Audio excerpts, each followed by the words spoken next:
Y si hay preguntas, ¿no? Ahí sí. Si hay alguna pregunta, me la haces también en el chat, por favor. Bueno, Pues no veo el chat. ok. Bueno, bueno, buenas tardes a todos. El día de hoy vamos entonces a ver lo que es riego localizado. Dice de alta frecuencia, ya vamos a analizar un poco lo que es la alta frecuencia en lo que hablamos de riego. Este riego localizado está dentro, digamos, de estos métodos de riego que hemos venido viendo. Hemos venido viendo riegos superficiales, hemos venido viendo riegos por aspersión, la clase pasada, y ahora vamos a ver el riego localizado, que es uno de los riegos más eficientes desde el punto de vista de aplicación del agua y por lo tanto uno de los, en la actualidad, muy, digamos, utilizados, sobre todo cuando tenemos cultivos de alto valor comercial o en lugares donde no existe cantidad de agua importante como para aplicar otro método. Este riego localizado, bueno, tiene como característica principal que aplica el agua no en toda la superficie del suelo, sino en la zona restringida del volumen radical o radicular. Es decir, que yo estoy aplicando en forma localizada, como la palabra lo dice, esa cantidad de agua solamente en esa porción radicular de la planta. No moja la totalidad del suelo, sino, como ya dijimos, solamente una porción.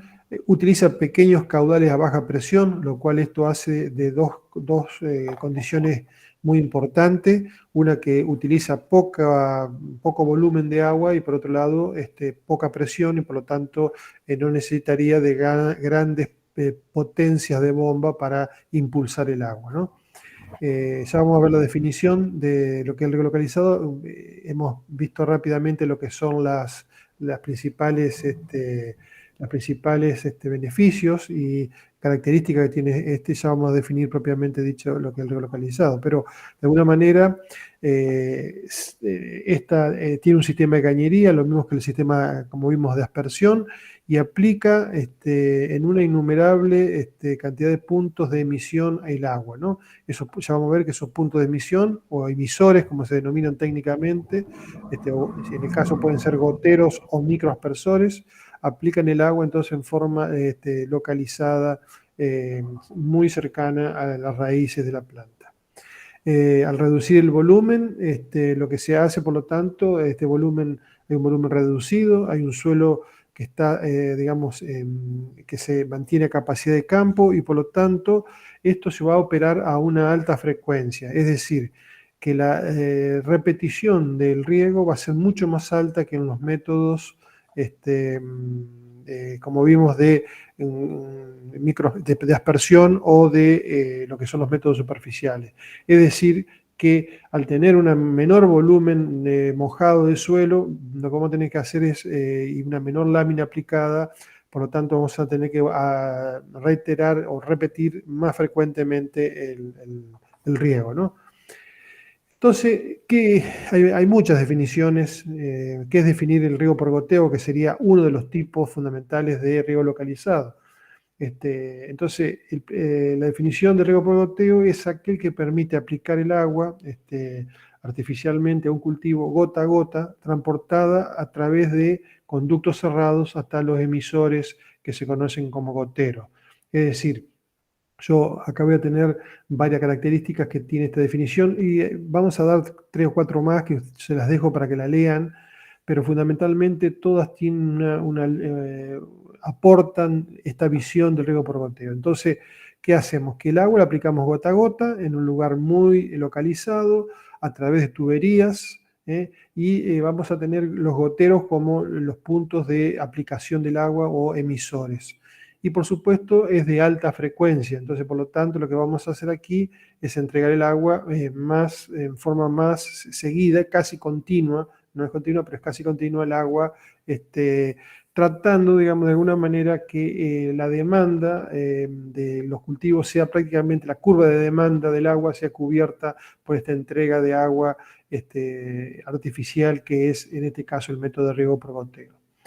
Vamos a ver que las definiciones tienen distintas cosas, pero siempre apuntan a las tuberías, a dispositivos especiales que es un riego a presión.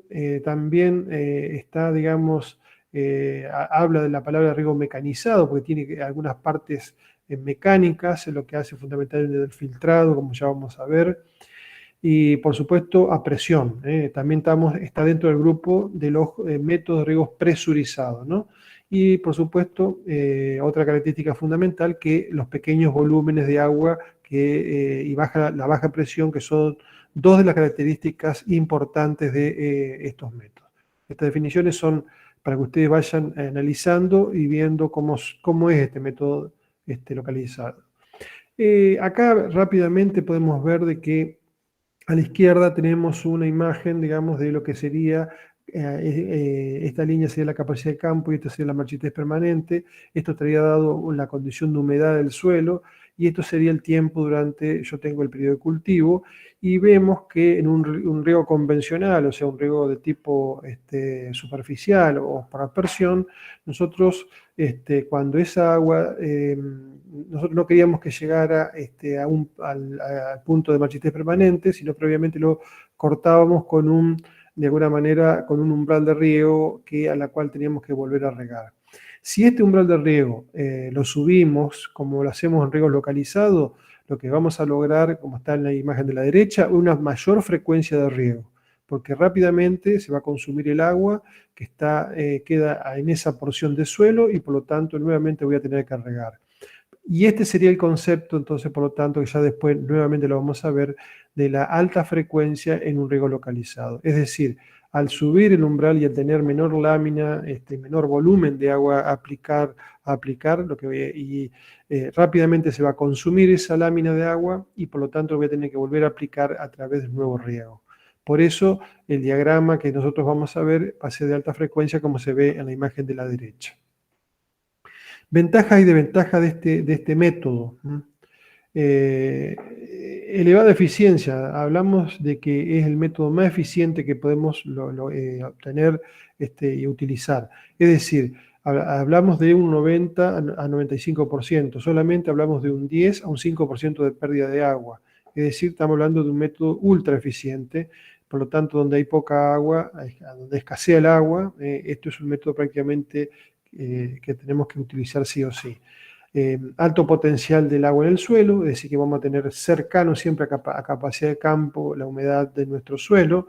Hay una reducción de la evaporación directa porque solamente vamos a mojar una pequeña porción del suelo y a su vez esa porción del suelo, en el caso de los árboles, vamos a ver que ese bulbo de mojado normalmente va a estar debajo de la copa de un árbol, si fuera un árbol, y entonces por lo tanto va a ser menor aún todavía la pérdida por evaporación directa.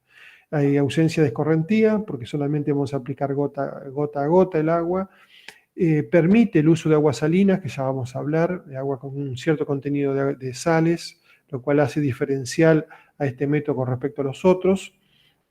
Hay un humedecimiento parcial del suelo, por lo tanto no estamos regando ni malezas y no entorpecemos el movimiento del campo, en un campo por las maquinarias, porque esto generalmente va en una línea y no molesta muchas veces a trabajar en forma lineal con algunas máquinas. Se adapta a cualquier tipo de suelo prácticamente, hasta suelos pedregosos o dunas, o sea, arenas, y por lo tanto tiene también una muy buena uniformidad de aplicación, que decíamos que era muy importante en los métodos de riego. Entonces, por lo tanto, una menor percolación o pérdida por percolación profunda, dada que hay una buena uniformidad de aplicación. Estas son las principales ventajas. Mayores rendimientos, muchas veces hablamos de que puede haber primicias, dada que se obtiene o se entrega la cantidad de agua que necesita realmente el cultivo. Se puede aplicar con viento o en distintos sectores, es decir, tiene una flexibilidad en la aplicación del agua, de la aplicación del agua, por lo tanto no hay problema con los vientos y los sectores del campo. Hay reducción de la mano de obra, vamos a ver que está prácticamente totalmente automatizado estos métodos. El follaje normalmente se encuentra seco, no como la aspersión, donde por ahí yo generaba la mojadura, digamos, de la parte aérea de la planta. Acá solamente al aplicarse gota a gota es prácticamente muy factible, digamos, y el follaje queda seco. Se puede usar aguas residuales, como ya vamos a hablar, es un sistema fijo. Se puede usar como suelo cubierto a través de una cobertura de tipo plástico y colocar por debajo de esa cobertura plástica. Se usa tanto para cultivos altos, para cultivos bajos, esto no hay ningún tipo de problema. Como desventaja fundamental, la inversión inicial, ¿no? Ya vamos a hablar de lo que cuesta por hectárea uno de estos métodos, pero son varios miles de dólares, lo cual esto hace de que hoy prácticamente pueda ser una gran limitante este tema, digamos, de la inversión inicial. El otro gran problema que vamos a hablar en esta clase es la obturación de los goteros, producto, digamos, de que el agua no se encuentre bien filtrada y que ingrese con sólidos en suspensión. Se puede acumular sales en ciertas partes, puede haber algún daño mecánico, producto, digamos, de cuando yo utilizo, digamos, maquinaria dentro del campo, yo puedo dañar muchas veces esta línea de gotero y arruinar una línea completa de gotero. Escasa influencia sobre el clima, o sea, no puede trabajar sobre temperatura extrema ni la erosión eólica en general. La logística es un poquito más complicada porque necesito una mano de obra un poco más calificada que los otros métodos, entonces por lo tanto tengo que tener personal un poco más calificado que en los otros métodos. Puedo tener alguna o escaso dominio en la germinación, en siembra directa. Es difícil de usarlo como riego suplementario. Ahí tiene un problema de anclaje, sobre todo en los árboles, producto de que al mojar siempre del mismo lado, puedo tener raíces que vayan hacia un solo lado y no tener un buen anclaje de los árboles y ante un viento caerse. Entonces, por lo tanto, esto es un problema que después ya vamos a comentarlo cuando hablemos de la ubicación de las líneas de gotero.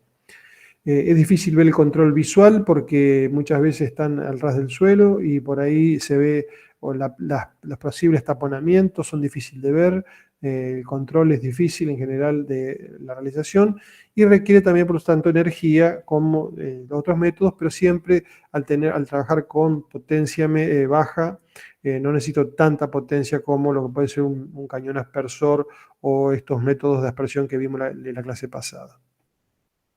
Vamos a ver entonces las características principales del método. Acá hemos definido, hemos visto las ventajas y desventajas principales. Vemos que es un método sumamente, tiene una alta eficiencia, por lo tanto, repito, no es nada despreciable al momento de aplicar estos métodos cuando tenemos escasez de agua y fundamentalmente tenemos algún problema con el recurso hídrico, ¿no? Vamos a ver cuáles son las principales características. Bueno, lo primero que vamos a analizar lo que se ve con estos métodos, que si yo analizo, digamos, o comparo, en este caso, cultivos hortícolas, con el volumen de agua utilizado y el rendimiento por hectárea, vemos que el gotero con respecto a la gravedad tiene por lo tanto una gran diferencia de volumen aplicado y por lo tanto también un mayor rendimiento obtenido a través, digamos, de los métodos de goteo. Otra tabla interesante de comparar va a ser la eficiencia de uso del agua, es decir, hoy esto se ve mucho, se analiza cuál es la cantidad de kilos producidos por metro cúbico y por lo tanto el gotero va a dar, digamos, una mayor cantidad de kilos por metro cúbico utilizado y por lo tanto va a tener una mayor eficiencia del uso del agua, el gotero con respecto a la gravedad, y por lo tanto hablamos de que tenemos una economía importante del agua a través, digamos, de estos métodos. Es decir, estas son las ventajas directas que vamos a tener. Ya se ve que vamos a tener no solamente mayor eficiencia, sino menor gasto de volumen de agua y por lo tanto un rendimiento mayor en general. No solamente en cantidad, sino en las categorías comerciales, es decir, vamos a obtener mejores, digamos, acá en un caso de un ejemplo para cebolla, comparando los métodos por goteo o por gravedad, vamos a tener, por supuesto, categorías comerciales mejor ubicadas, y por lo tanto, no solamente una mayor producción en tonelada o por hectárea, sino además una mejor categoría comercial. Esto se da en la mayoría, digamos, de los cultivos que realizo por goteo. Entonces, este efecto que venimos hablando de localización, o sea, nosotros lo que vamos a hacer es una localización del agua específicamente, va a modificar tres características, o vamos a tener que tener en cuenta tres características importantes. ¿Qué modifica? La evapotranspiración, como ya también hablamos, la distribución de las sales y el régimen de las sales y el agua. Entonces vamos a hacer un breve análisis de estos tres elementos. Es decir, por qué ese efecto de localización se ve positivo en los métodos tanto por goteo como localizado en general. Es decir, que bueno, primero vamos a ver el ejemplo de que arriba tenemos cómo trabajaría, digamos, cómo sería el balance hídrico, digamos, de un riego localizado, donde tenemos una radiación, tenemos una transpiración del vegetal y una evaporación que se limita solamente al área donde se riega con este riego por goteo. Es decir, solamente tendríamos en este pequeño espacio la evaporación de suelo. En cambio, si yo cuando riego por aspersión, riego todo y por lo tanto aumentaría, digamos, mi evaporación porque estoy evaporando agua, inclusive zonas donde no la utilizo y por lo tanto una mayor pérdida por evaporación. En este caso tendríamos una menor pérdida por evaporación producto, digamos, de esa concentración o localización del agua en lugares mucho más pequeños. Es decir, que yo tengo un porcentaje de suelo mojado mucho menor cuando, digamos, tengo este tipo, digamos, de método de riego. Es decir, que voy a tener un porcentaje de suelo mojado que va a ser el área mojada total sobre el área total del cultivo. Es decir, esa relación es un porcentaje que por supuesto, va a depender del tipo de cultivo, del clima y del tipo de suelo, pero en general es un porcentaje, digamos, de esa área total que yo va a utilizar cada planta, digamos. Cada planta va a tener un área total y de esa área total utilizada va a ser un porcentaje de área mojada, que va a depender, por supuesto, ese porcentaje de cómo sean mis cultivos. Si tengo tipos frutales, voy a tener un porcentaje entre un 25 y 35% de suelo mojado con respecto al total.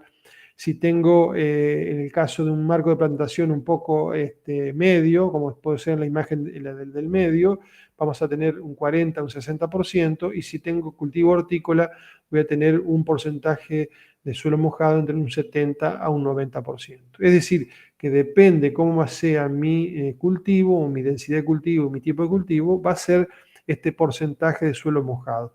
Esto es muy importante porque va a depender cuál va a ser cuál es mi área posible a evaporar en cada uno, digamos, de los tipos de cultivo.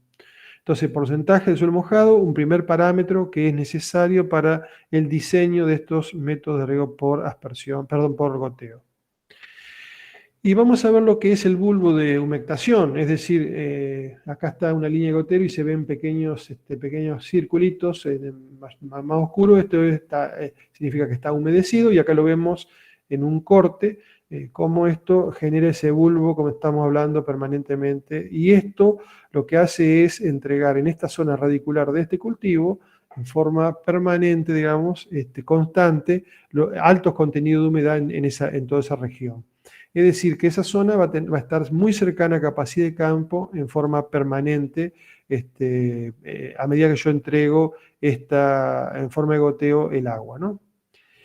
Entonces se presenta un modelo, digamos, de humectamiento de este tipo. Acá arriba vemos una simplificación de un gotero y la gota que está cayendo, y vamos a ver que dentro, digamos, de este bulbo de humectación que se genera, que va a ser de toda esta extensión, acá formado por esta imagen, vamos a ver que en el punto cercano al gotero va a estar una zona que es saturada, y luego va a haber una zona de equilibrio. Y por lo tanto, esto que está acá, este límite, se va a llamar el frente de humectamiento. Frente de humectamiento.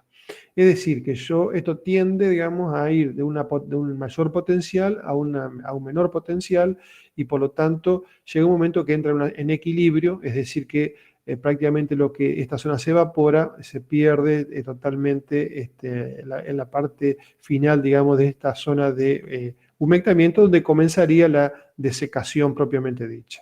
Es decir, este es cómo yo voy a mojar de alguna manera o cómo va a ser el modelo de humedecimiento del suelo en lo que es el área, digamos, de el riego por gotero. No sé, Eduardo, si querés hacer algún comentario de esto, que es bastante importante. ¿Estás ahí? ¿Hay alguna pregunta hasta acá? Perdón, ahora me activé el Sí, micrófono.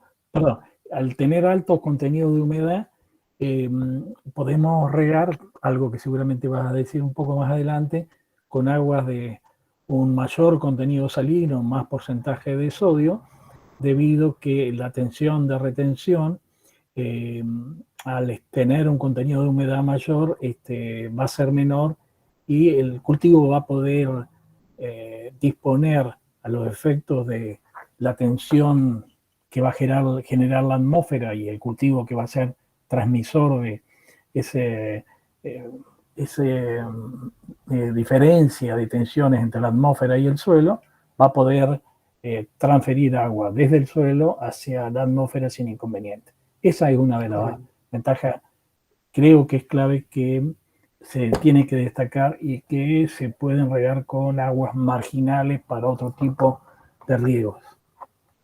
Correcto. Obviamente, Gracias, Eduardo. en el caso de que vos decís, la transferencia en ese bulbo de humectamiento o de humedecimiento de las sales va hacia los bordes de ese bulbo, ¿no es cierto? La concentración aumenta desde la zona saturada hacia la zona periféricas de ese bulbo. Correcto. Bien. Si no hay una pregunta, sigo avanzando. Entonces, bueno, este bulbo de humectamiento, bulbo húmedo, va a ser diferente, como ya vimos en los otros métodos de riego también, de acuerdo al tipo de suelo. Entonces, si tenemos suelo arcilloso, van a ser bulbos más bien achatados y superficiales. Suelo franco sería algo medio y por lo tanto no se ve muy bien, pero los suelos arenosos sería un bulbo mucho más vertical que los anteriores. Es decir, el tipo de suelo daría la forma, digamos, permitiría tener formas diferentes, digamos, de distribución de esa humedad del suelo en ese bulbo de humectamiento, ¿no? Ese bulbo, digamos, ha dado lugar, por supuesto, a estudios, a investigaciones. Acá vemos una investigación de Keller, de acuerdo, digamos, a los tipos de suelo, cómo es, digamos, los distintos tipos de bulbo con un emisor de 4 litros hora, ¿no? Acá vamos a ver que los caudales que vamos a manejar son muy pequeños con respecto a los aplicados, por supuesto, en aspersión y los aplicados en métodos superficiales. Es decir, 4 litros hora, se hizo un ensayo y se vio cómo iba a ser, digamos, el diámetro de ese suelo mojado. Y fíjense que a medida que yo tengo suelos más ligeros, el diámetro se va a reducir y por lo tanto cuando tengo suelos pesados voy a tener un diámetro mucho mayor, producto de esa, digamos, acumulación de agua en superficie y no en profundidad, como lo haría un suelo ligero, digamos, ¿no? Por eso la diferencia de estos diámetros del suelo mojado. Otro estudio sí que hizo Sepúlveda y Zazueta, es una ecuación que dice que este diámetro del bulbo va a depender del caudal del emisor, de la profundidad de las raíces y de la infiltración base del suelo, ¿no? Entonces, acá nos da una idea de cuál va a ser ese diámetro, de cuál se va a producir, digamos, la humectación a través, digamos, digamos, de ese emisor. ¿Por qué nos interesa tanto ese diámetro? Porque de alguna manera ese diámetro de humectamiento vamos a tener que tratar de que quede en general por debajo de la sombra, digamos, de la sombra del cultivo para que tengan menores pérdidas por evaporación. Recuerden que esto se usa muchas veces en zonas áridas donde hay una fuerte radiación y por lo tanto se intenta que se pierda la menor agua posible, y de esta manera nosotros tratamos que el diámetro de humectamiento de este bulbo sea lo más pequeño posible, y que quede normalmente por debajo, digamos, de la sombra, digamos, del cultivo, ¿no? Entonces, por lo tanto, esta ecuación nos daría el diámetro de ese bulbo húmedo producido por un emisor, por un gotero en este caso. Esto se puede ensayar también, hacer un patrón de mojado, y puedo tener un equipo para realizar de alguna manera este diámetro mojado, y lo que se basa es, en esta imagen que sigue ahora, un tanque, un segundo tanque, un tanque de alimentación de agua, un segundo tanque de nivelación para que lo que está más abajo, esa agua sea aplicada a través de una línea de gotero que se encuentra en esta posición, y ensayar de esta manera con una presión constante cuál va a ser ese diámetro de humectamiento, digamos, ¿no? Esto es una forma, digamos, de analizar cuál sería ese diámetro para un suelo determinado y para una condición de un cultivo determinado. Esto es un ensayo de campo que nos permite determinar ese bulbo en el suelo que yo voy a regar.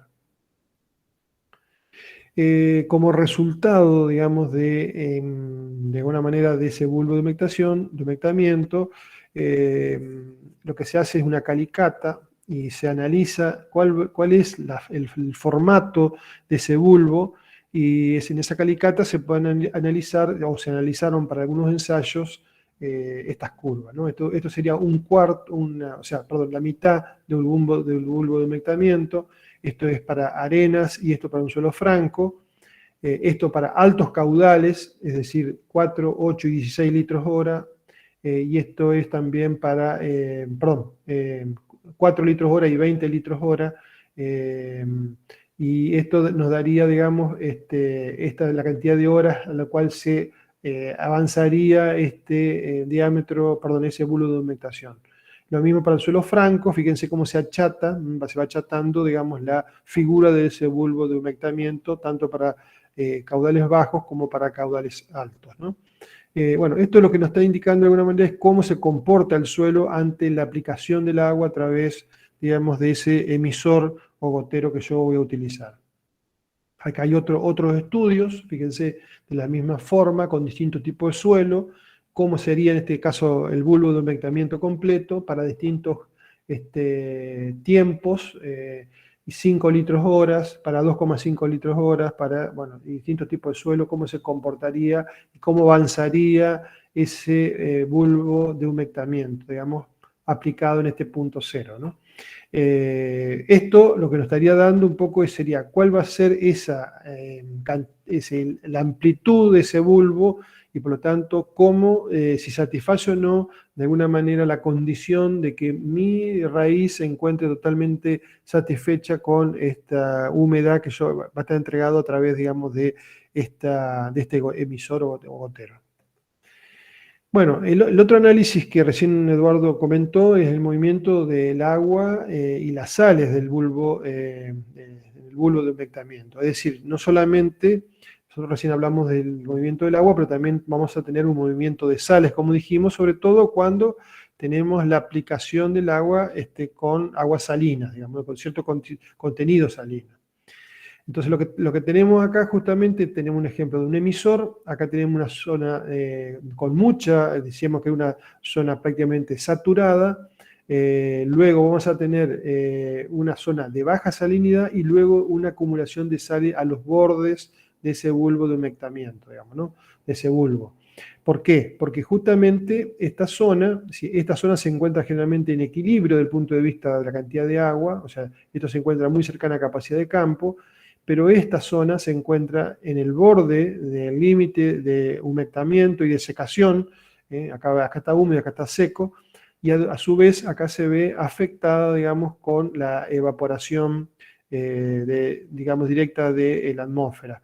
Es decir, que esta zona se seca, de mayor sequedad, de alternancia entre húmedo y seco, y por lo tanto hay una mayor acumulación de sales en este punto, porque acá se mantiene constante a través, digamos, de esa cantidad de agua siempre, digamos, o la humedad del suelo siempre cercana a capacidad de campo, o en un caso de saturación.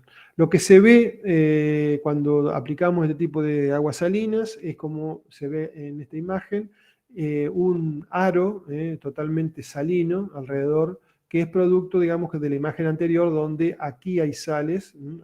Entonces se ve ese aro en 3 dimensiones, en 2 dimensiones, perdón, se ve ese aro, ese aro en la superficie, que se ve ese aro blanco producto de la acumulación de sales. Esa acumulación de sales, por supuesto, esto no es bueno que se mantenga porque el suelo se lo ve afectado por una estabilidad estructural, puede haber problemas, digamos, de distintos tipos de posible planchado del suelo.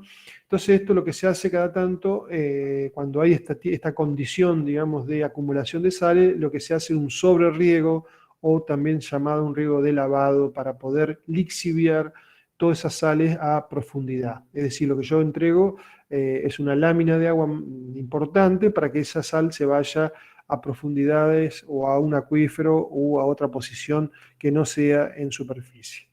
Bueno, esto por supuesto se da mucho en las zonas de Mendoza, en la zona cuyana, en nuestra zona, y en gran parte del mundo, porque, repito, de que hay muchos lugares en el mundo donde se utiliza aguas con limitaciones desde el punto de vista de la salinidad.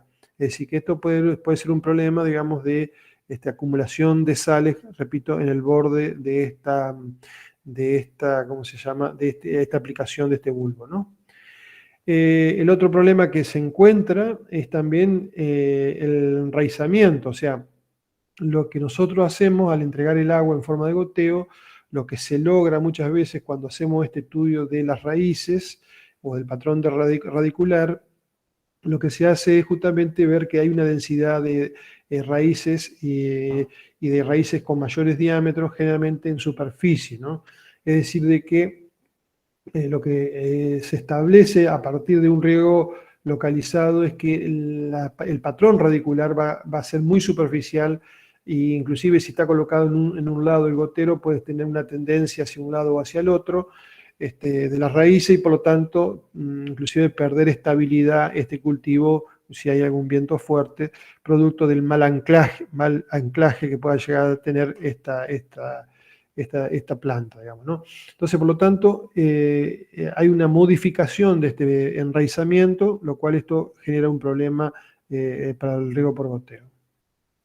Acá se ve concentrado en la parte central, fíjense, superior, una mayor cantidad de raíces y un mayor diámetro de raíces en la parte superficial, ¿no? Bueno, esto es una distribución también de las raíces, otro análisis, lo que nos está diciendo exactamente lo mismo, de que hay una concentración en ciertos puntos, digamos, de superficie de la parte radicular. Y bueno, y si yo tengo que caracterizar el riego localizado, se puede caracterizar de acuerdo a la presión y al caudal. Lo mismo prácticamente que hacíamos con los aspersores, ¿no?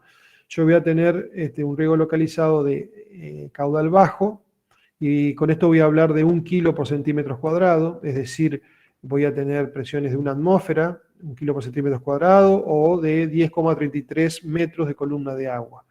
Esta es la presión cuando tengo presiones bajas, y caudales que van entre 2 a 16 litros horas. En general, este grupo de riego localizado van a ser los goteros o mangueras exudantes, como vamos a ver más adelante, que son casos especiales, digamos, de riego localizado. En cambio, el caudal, alto caudal, estamos hablando de 200 litros por hora, una presión entre más de 1 kilo, llegando a casi 2 kilos por centímetro cuadrado de presión, y vamos a entrar en el rango ahí de los microaspersores o difusores, que serían los otros tipos de riego localizado. Entonces, con esto podemos decir que el riego localizado podemos prácticamente dividirlo en dos grandes grupos: los goteros por un lado y mangueras exudantes, y por otro lado los microaspersores o difusores. Uno con bajos caudales y bajas presiones, y por otro lado altos caudales y una relativa mayor presión que la anterior, de 2 kilos hasta 2 kilos por centímetro cuadrado. Entonces, esto es una primera categorización, digamos, de lo que es el riego localizado. Acá vemos el riego localizado digamos, en superficie, aplicando gota a gota, pero también lo podemos ver, ese riego por goteo, en subterráneo, ¿no?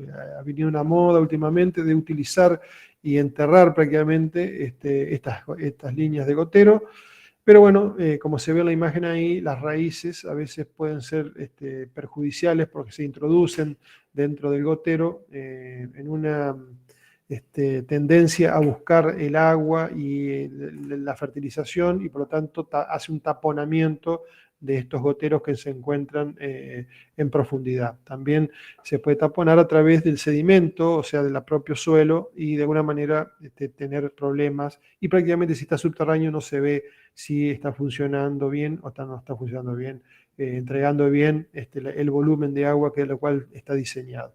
Entonces, se puede usar subterráneo, pero tiene problemas importantes de uso, digamos, ¿no? Bueno, también se puede aplicar en cultivos que no tengan suelo, como se ve acá a la derecha, o también en cultivos con plástico o con mulching, o sea, acá hay una máquina que está aplicando el plástico y también se aplica, por supuesto, la línea de gotero o manguera exudante o lo que sea de riego localizado. Es decir, que fíjense, se puede utilizar para distintos tipos, digamos, de condiciones de cultivo, ¿no? Inclusive hasta sin suelo, ¿no? También se utiliza para los árboles, como se ve acá, en forma, y para que tenga una mejor distribución de las raíces, tener esta forma, varios goteros ubicados en esta forma.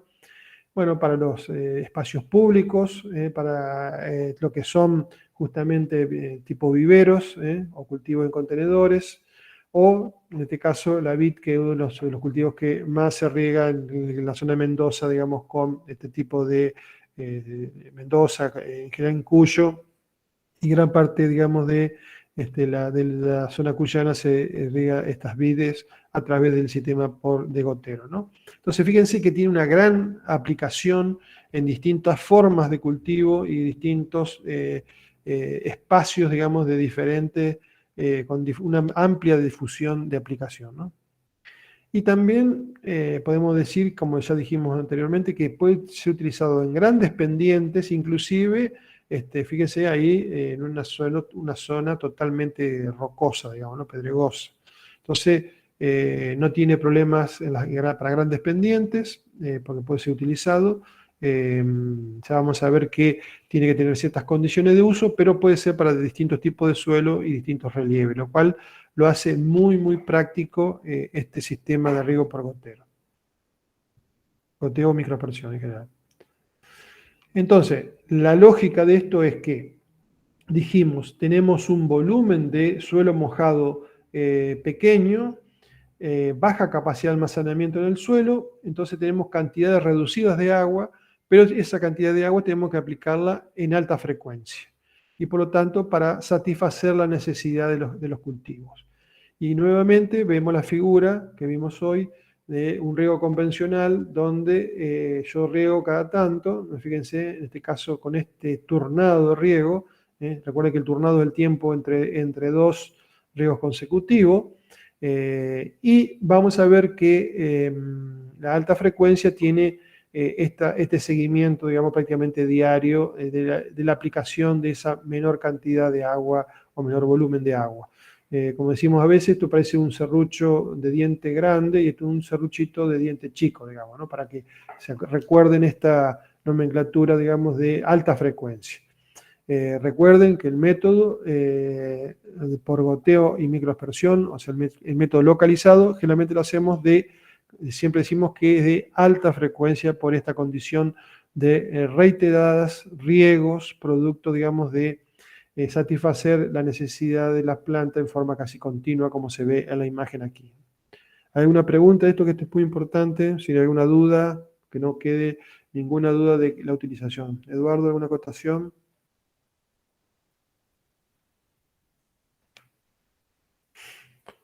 Bueno, tengo que volver a prender el micrófono. Sí, no quiero tenerlo prendido continuamente porque pasan ómnibus y ahí está por pasar uno. Sí, acá lo importante, este riego de alta frecuencia, como vos estás indicando, que el concepto de turnado de riego habitual que hablamos nosotros, que es el tiempo que pasa entre dos riegos continuos, este concepto no existe en el riego localizado y como dijo Oscar, el agua tratamos de mantenerla siempre cercana a capacidad de campo y habitualmente se hacen ciclos de dos veces o tres veces de algunas horas al día de riego. Entonces, obviamente, todo el sistema tiene que estar automatizado de manera de las líneas de riego, eh, mediante válvulas, accionarlas y apagarlas para que la bomba trabaje a un caudal constante derivando hacia un lado u otro. Entonces, los ciclos de riego pueden estar dos veces al día, de 3 horas, 4 horas, y alternando con otras partes del establecimiento en donde estemos regando. Esto era Bien. lo que quería comentar de tu gráfico, Oscar. Muy bien, muy bien. Ya vamos a ver entonces las partes que vamos a ver inmediatamente. Los elementos de justamente instalación de un riego localizado. Es decir, vamos a ver cómo se organiza esto, un riego localizado en un potrero, digamos, ¿no? En un área de riego. Bueno, el esquema es el esquema que estamos presentando aquí, como dijo Eduardo. Vamos a ver que hay un cabezal de riego, ya vamos a ver lo que es el cabezal, es un poco sería el cerebro y el corazón de todo el sistema donde parte prácticamente la cañería primaria. Acá vamos a hablar igual de cañerías primaria y secundaria, y vamos a ver alguna especificación mayor. Fíjense que lo que hace acá este lote de regado lo dividimos, como dijo Eduardo hoy, en sectores o subsectores. O sea, esto tiene 4 sectores de riego y tiene 8 subsectores, ¿no? Serían estos que están acá en forma, en este caso rayado diagonalmente. Es decir, yo puedo regar por sectores o por subsectores. O sea, puedo ir discriminando distintas formas de riego. Y esto se da porque muchas veces en el caso acá se utiliza mucho en Entre Ríos cuando riego el citrus, distintas variedades de citrus. O sea, puedo tener mandarina y naranja, limones, distintos tipos de citrus, pero a su vez también puedo tener distintas variedades, digamos, ¿no? Y esto necesita una diferente cantidad de agua y por lo tanto puedo sectorizarlo a través de un mecanismo de este tipo, digamos, ¿no? Entonces, tiene una tubería principal, una tubería secundaria, y acá voy a tener válvulas para dar paso al agua para este sector, para este o para este, y a su vez de la secundaria va a ser una terciaria. Todas estas son tuberías prácticamente que no tienen, digamos, esta no tiene salida. A partir de la terciaria sí salen lo que son los laterales, donde están propiamente dichos los goteros.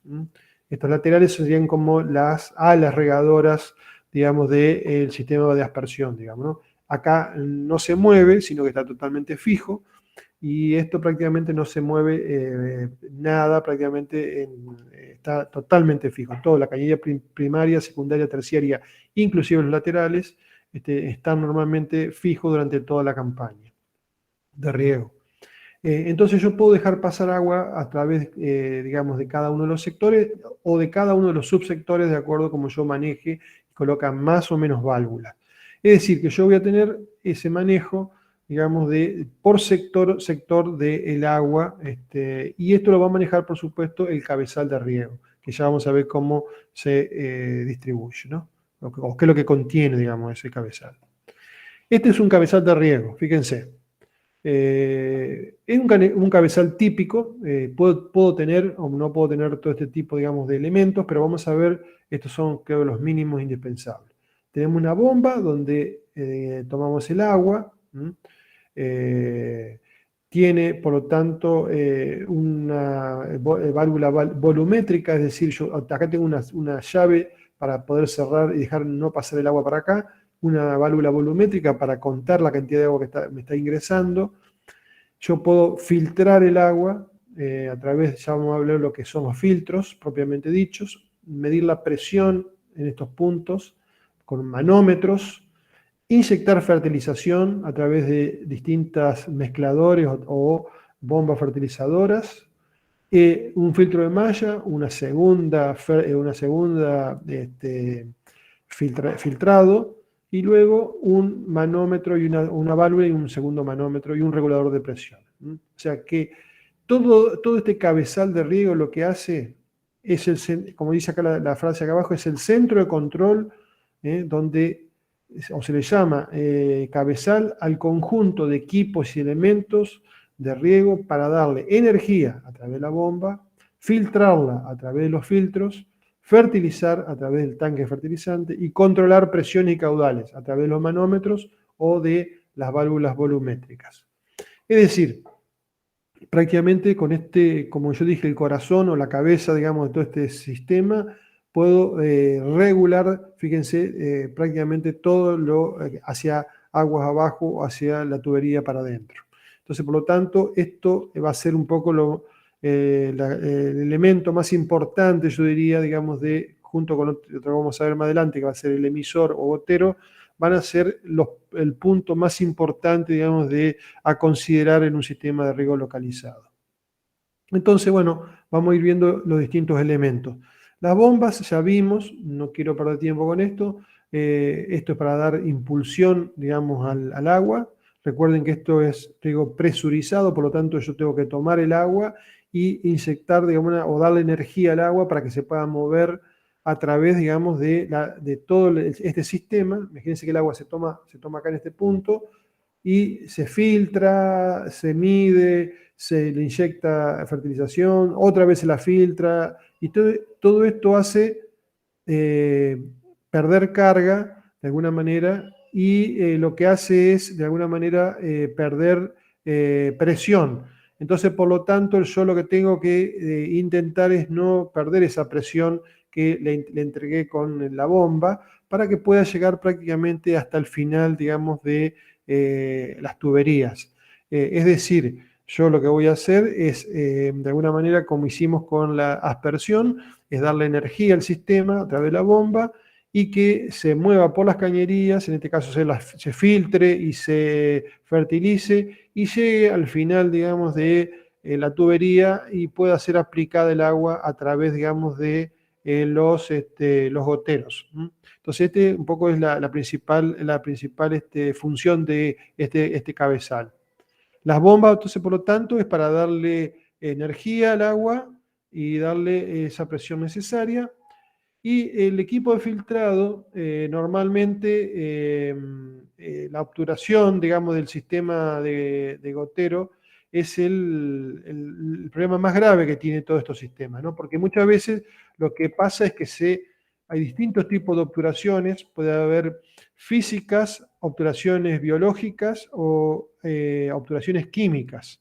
Es decir, las físicas cuando vienen sólido en suspensión, las químicas por precipitaciones, muchas veces de carbonato de calcio, sobre los propios emisores o goteros, y las biológicas a través puede ser taponamiento por algas o bacterias que pueda tener, digamos, el agua o el depósito muchas veces del agua, ¿no? Entonces, la obturación es el problema más grave, entonces por lo tanto lo tengo que hacer un buen filtrado para que no tenga, digamos, perjuicio, digamos, de este tres tipos de obturaciones que puede llegar a tener física, química o biológica.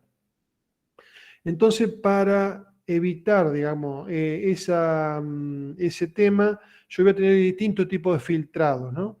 Si me está ingresando arena, limo o sustancias orgánicas, voy a tener distintos usos, digamos, de elementos filtrantes. Entonces va a aparecer el hidrociclón, el filtro de grava o anilla o el filtro de malla como un elemento utilizado para cuando yo tengo estos tipos, digamos, de contaminantes o de elementos que vienen en el agua, ¿no? de sustancias en suspensión. Entonces vamos a ver cómo son estos tipos de filtrado.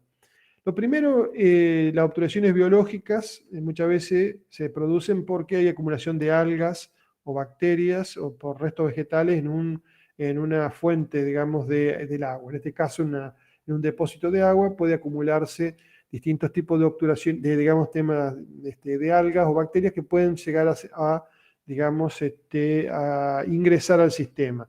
Muchas veces se soluciona esto con un prefiltrado de tipo de malla, de este tipo, y lo que hago es directamente no dejarlo ingresar al sistema, digamos, de depósito, y puedo tener, digamos, a través de este filtrado muy primario, filtro primario, de esta manera no dejar entrar el agua al sistema, ¿no?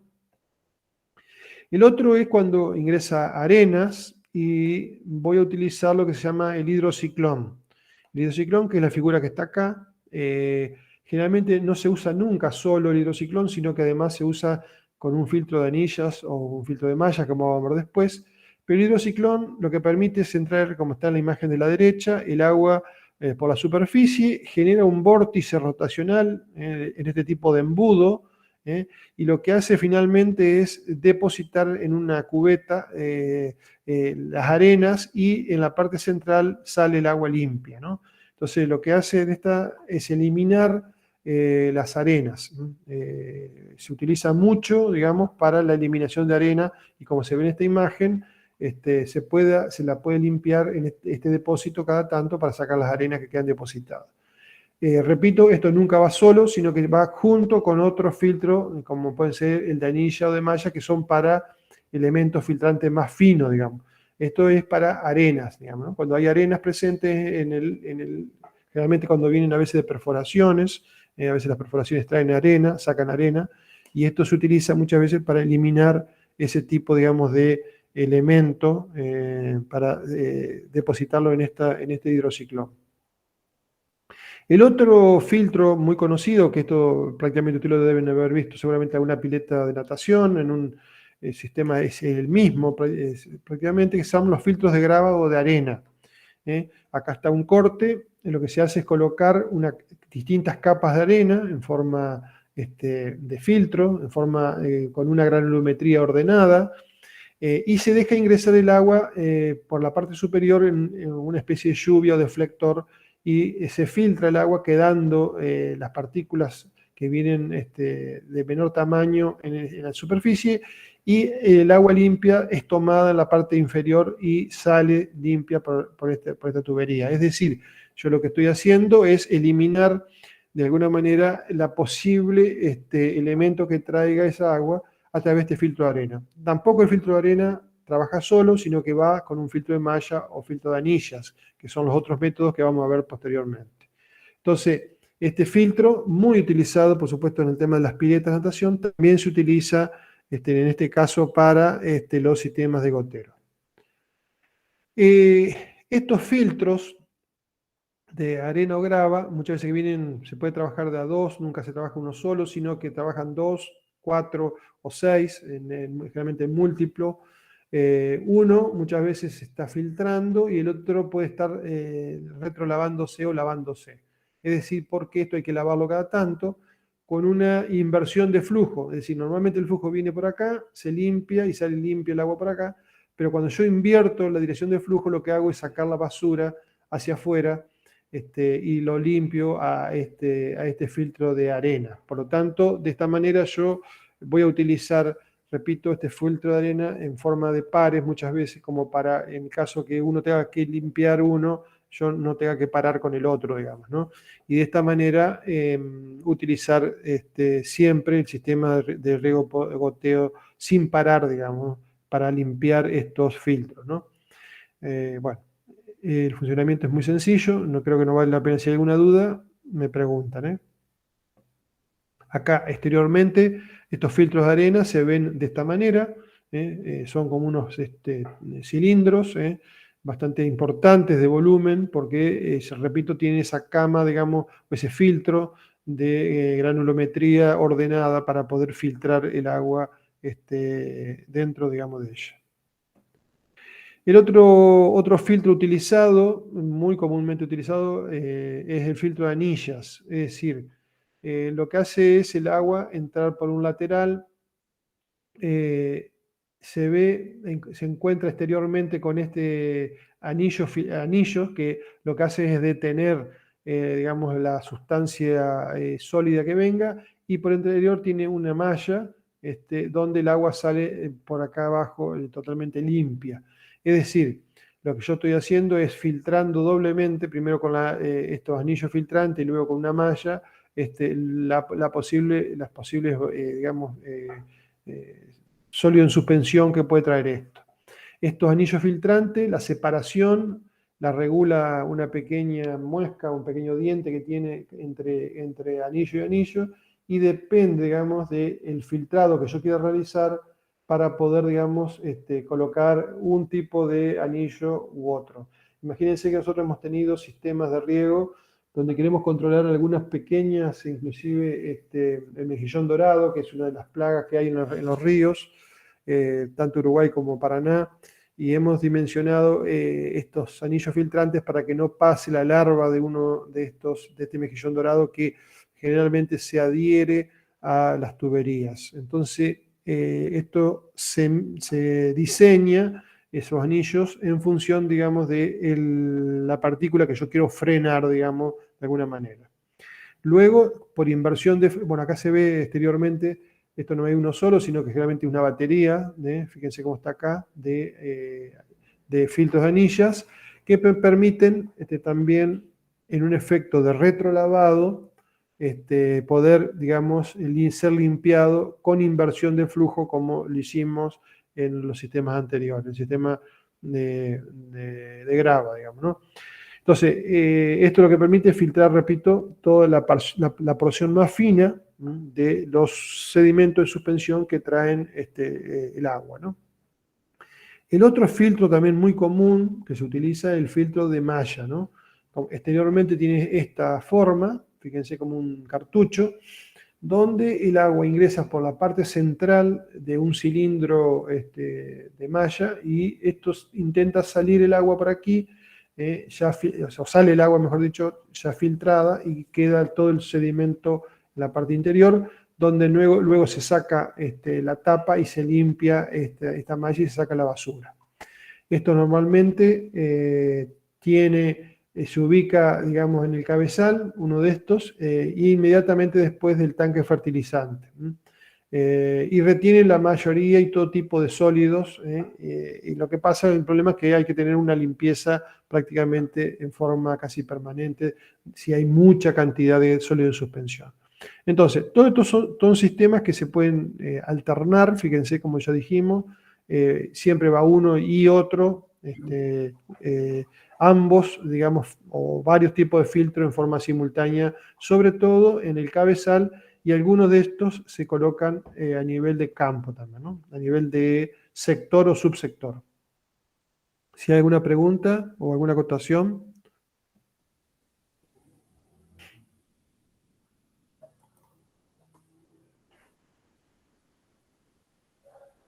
Bueno, si no hay, continúo. Acá, fíjense, como ya dijimos también, cada marca de filtrado tiene, por supuesto, toda una gama, digamos, de tanto de filtro anilla, como se ven acá, como filtros de malla, como se ve acá, ¿no? Estos son pequeños filtros de malla, fíjense, esto de anilla, con distintos tamaños, y los colores muchas veces indican la capacidad del filtro para dejar pasar un menor o mayor diámetro, digamos, de partícula, digamos, ¿no? Lo que pasa es que si yo dejo, la lógica sería dejar pasar, no dejar pasar nada, digamos, ¿no? Lo que pasa es que al tener vamos a llamar una pequeña, una separación muy pequeña, lo que voy a tener una gran pérdida de carga, y por lo tanto voy a tener que tener un mayor bombeo. Eso hay que tener en cuenta, porque uno diría, bueno, pero yo no quiero dejar pasar nada. Bueno, al no querer dejar pasar nada, lo que estoy diciendo indirectamente es tener un filtrado mayor, y al tener un filtrado mayor voy a tener una pérdida de carga mayor, y por lo tanto también una limpieza en forma más continua. Y esto hace de que sea mucho más sea un poco económico el sistema, porque va a salir mucho más caro, digamos, y a su vez mucho más cantidad, digamos, de hora de bombeo, ¿no? Entonces, todo este tipo de cosas hay que tenerla en cuenta. Bueno, si pasamos a lo que es la fertilización propiamente dicho, vamos a ver que, bueno, uno se puede fertilizar de acuerdo al tipo, digamos, de elementos que yo coloque. pero también puedo colocar no solamente los elementos esenciales, fósforo, potasio, sino además puedo colocar otro tipo, digamos, de elementos, como ácidos que permiten la limpieza, o puedo colocar fungicidas, herbicidas, nematicidas, promotor de crecimiento, o hipoclorito de sodio, inclusive para limpiar todo el sistema, ¿no? Entonces vamos a hablar de que yo puedo hacer una quimigación más que una fertilización, ¿eh? Vamos a hablar que esta es una de las características más importantes de este sistema, ya que permite esta quimigación, como decimos, en términos mucho más amplios que la fertilización propiamente dicha. Entonces, consiste en suministrar en el agua en forma disuelta y entregar gota a gota también, no solamente agua, sino la misma cantidad de fertilizante, o en este caso químicos, lo mejor distribuido posible a lo largo de toda, digamos, la superficie, digamos, del cultivo, ¿no? Entonces, esto me permite una mayor aplicación y una sensible ahorro por parte, digamos, tanto de los fertilizantes u otro químico que yo ingrese, porque va a estar colocado exactamente donde la planta lo toma, que es en las raíces. Entonces, por lo tanto, es una ventaja comparativa muy importante este tema de la fertilización o quimigación en general. Bueno, el tanque, o sea, la fertilización tiene dos elementos: un tanque de depósito de fertilizantes, uno o varios tanques, de acuerdo a lo que yo le agregue, y una unidad inyectora, ¿no? El depósito de fertilización puede tener distintos tamaños. Hemos visto tanques muy grandes, hasta 400 y más, 1000 y pico de litros, en algunos establecimientos muy grandes. Y la otra, la unidad inyectora, ¿no? Que es cómo yo ingreso esa solución nutritiva, en este caso de fertilización, a la red de riego, ¿no? La puedo entregar a través de unidades inyectoras, o sea, tanques, inyector Venturi o bomba fertilizante. Son los más comunes, digamos, ¿no? Vamos a ver, acá están los tres tipos. Un tanque fertilizante, como puede ser acá, entra el agua por una tubería y sale por otra el agua en forma ya diluida, ¿no? Con incorporación de fertilizante.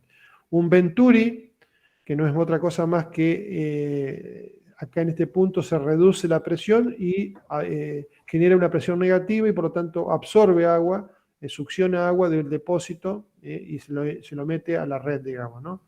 O directamente con un inyector eléctrico o una bomba eléctrica que permita, digamos, entregar la fertilización en forma más continua.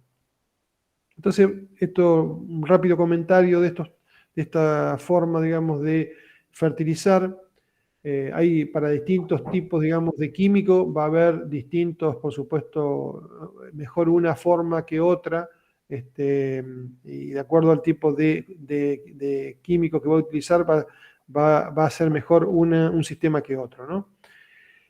El tanque fertilizante lo que hace, como ya dije, es dejar pasar agua acá, luego se mezcla con la fertilización y luego sale ya el agua fertilizada por este punto. Acá hay una válvula que permite derivar el agua por acá y nuevamente reintegrarla por este punto, como una especie de bypass. Es muy sencilla, pero con el tiempo va perdiendo, como se ve en las curvas una dilución. El agua la fertilización va perdiendo dilución, o sea, se diluye el producto de esta mezcla, y va entregando cada vez, por supuesto, una menor dosis de fertilizante. Entonces, por lo tanto, esto es relativamente, digamos, tiene una dificultad de que no entrega siempre la misma dosificación, digamos, ¿no? Entonces, pero es muy sencillo, muy barato y prácticamente no necesita operación, solamente el manejo de esa válvula, ¿no? Así se ve exteriormente esos tanques fertilizantes. De esta manera, por un lado ingresa el agua y por otro lado sale fertilizada, o sea, con elementos nutritivos el agua, ¿no? El Venturi, como ya dije, también es un bypass que permite en este punto tiene esta figura de Venturi. El Venturi era una contracción, y en esa contracción se acelera mucho la velocidad, y de tal manera que en este punto se genera una succión, y por lo tanto puede tomar agua de ese tanque fertilizante a través de una succión. Ese Venturi no requiere fuente energética, también es simple de operar, bajo costo y entrega una dosificación un poco mejor en la calidad, digamos, en este caso de la fertilización, porque es mucho más continua, más pareja, digamos, ¿no? Exteriormente se ve de esta manera. Yo puedo poner un tanque, como se ve en la imagen, fertilizar por sector y fertilizar no solamente en el cabezal, sino en uno de los sectores.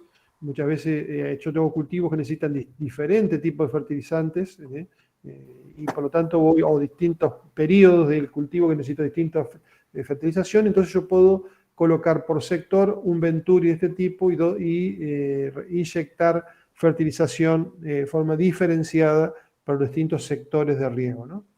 Este inyector Venturi también, repito, es muy sencillo, muy barato para la utilización.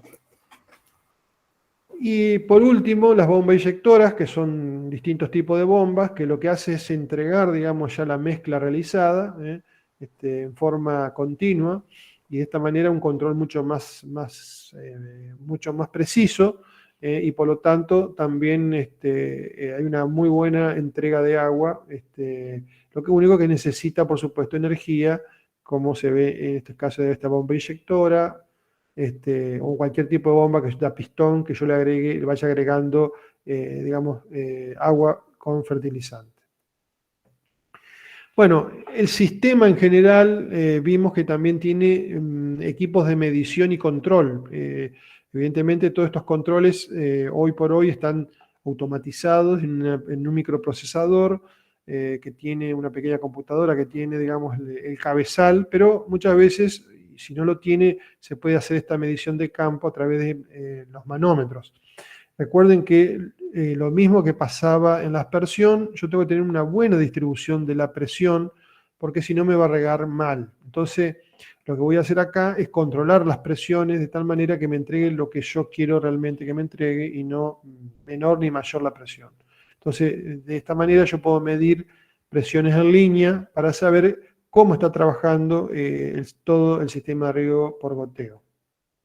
Rotámetros es una forma de medir los caudales también, que me permite ver cuánto caudal está entregando por sector. Yo también puedo necesitar medir cuánto caudal, cuántos metros cúbicos, litros por hora me está entregando en los distintos sectores, ¿no? Y otro elemento fundamental de estos métodos son las válvulas, que imagínense que como dijimos, estas válvulas permiten distintas funciones, ¿no? Tienen distintas funciones.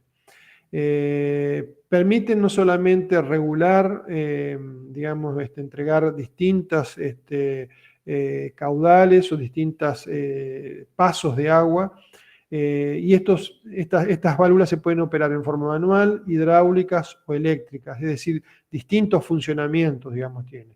Las más comunes son las manuales, uno va y cierra totalmente, o sea, para dejar pasar el agua o no, o dejar pasar para un sector y no para el otro sector.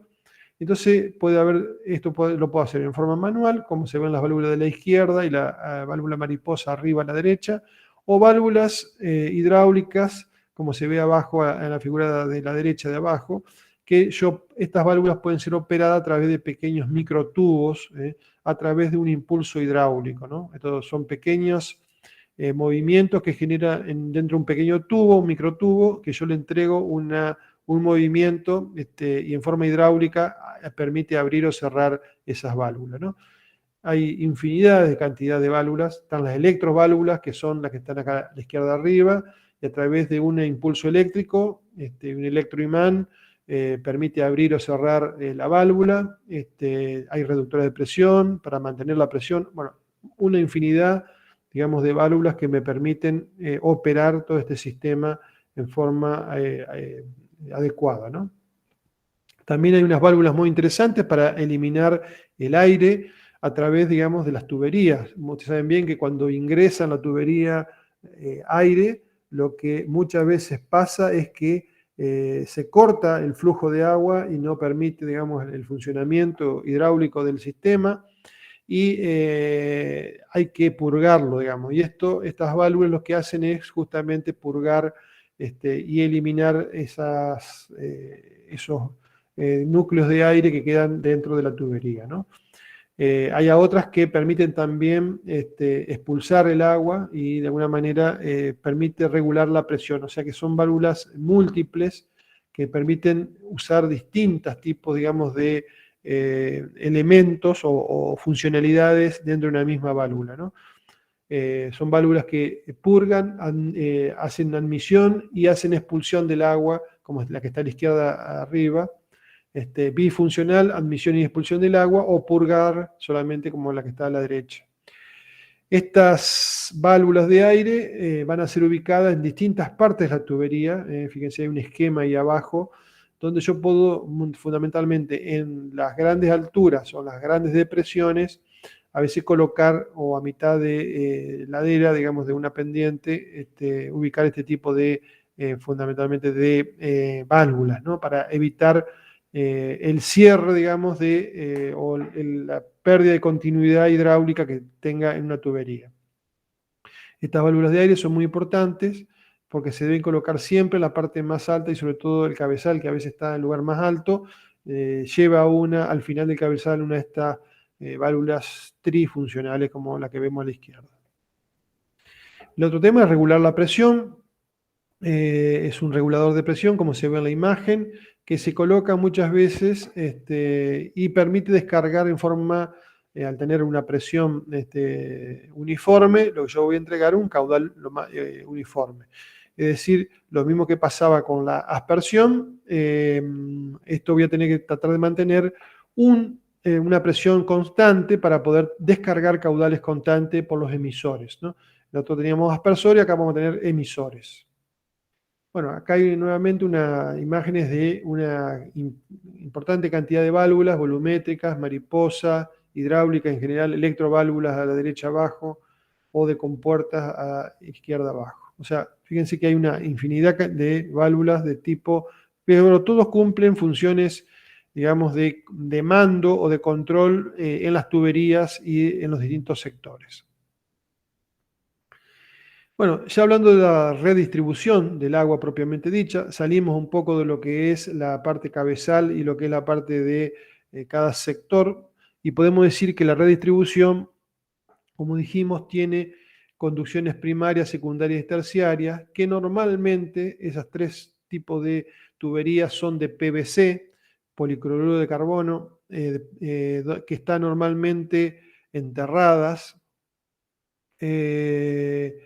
Y normalmente estas tuberías se entierran porque el PVC es afectado por los rayos ultravioleta y solamente quedan en superficie las líneas emisoras o laterales donde se colocan los goteros o los microaspersores, y esos sí van en superficie y son normalmente de polietileno negro. Este polietileno negro que está en superficie tiene sus problemas también, por supuesto, de resquebrajamiento, producto de los rayos solares, que hacen de que estas líneas se vean problematizadas por los rayos ultravioleta. Estas tuberías que se ven acá en un rollo gigante, la distribución de esta tubería a lo largo de todo un lateral, son normalmente recicladas, cambiadas en un periodo relativamente corto, porque estas se quiebran, estas se resquebrajan, pierde la cadena de carbono, producto, digamos, de la insolación, y se ve de alguna manera muy afectada por la radiación solar. Entonces, esto también hay que tener muy en cuenta que estas líneas de emisora cada tanto necesita, digamos, de un recambio, producto, digamos, de la afectación fundamentalmente por los rayos ultravioleta. Acá vemos la instalación del PVC enterrado, PVC en color claro, y salidas de terciarias o secundarias, esta puede ser secundaria o terciaria, y en superficie quedaría una instalación de este tipo, una conexión de este tipo, ¿no? Acá se ve conexiones, en este caso de PVC, con polietileno negro, que permite, digamos, sacar a la superficie, y acá distribuyéndola superficialmente a estos laterales donde irían ubicados los goteros. Bueno, acá se ve distintos tipos de ubicaciones, por supuesto, si son ornamentales, si hay plazas, si está hecho en parques o paseo, en plaza, tiene como distintas formas, ¿no?